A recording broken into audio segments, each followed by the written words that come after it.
On March 12, most of the US and Canada will wake up to an hour stolen. Europe will suffer the same loss 2 weeks later, a victim of the persistent and unpopular practice of switching to daylight saving time. Much of the world has avoided or abandoned the practice, but in the US and Europe, lawmakers have been unable to stop the clocks from changing. Nations started switching between standard time in winter and daylight saving time in summer during the First World War, as they sought to cut energy costs. An extra hour of daylight in the evening meant less time with the lights on. In the US and Europe, the practice caught on and persisted.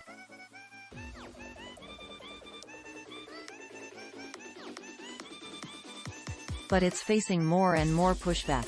Globally, the debate is fixed.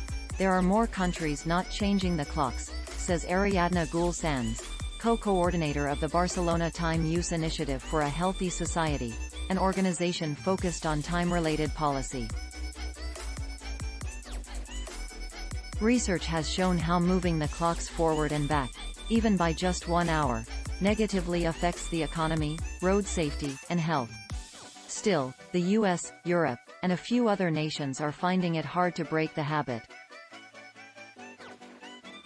The issue, says Güell Sans, is whether we stay on standard time or daylight saving time forever. A year ago, the US Senate passed a bill to move the clocks forward an hour permanently. But it was not taken up in the US House of Representatives, which would also need to pass the bill before sending it to the president's desk. A group of senators reintroduced the measure in early March 2023 to try again. Europe is also trying to end the clock changes, but crises have halted the move. First it was COVID-19.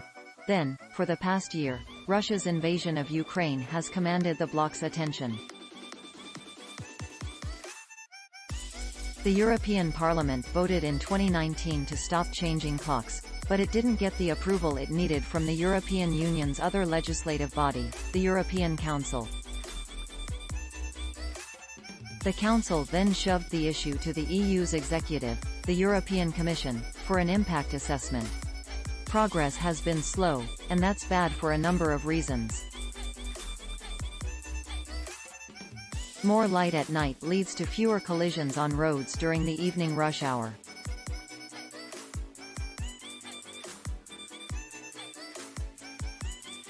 That's why Steve Calandrillo, a professor at the University of Washington School of Law who has studied the economics of daylight saving time, says he's an advocate for permanently adopting it. Darkness kills, Calandrillo says. And sunshine saves. There are economic benefits to this too.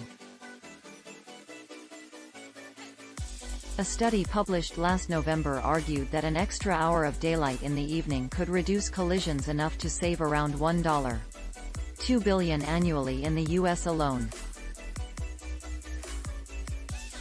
Extra daylight while people are awake may also make them spend more money. Americans are less willing to go out and shop in the dark, says Calandrillo.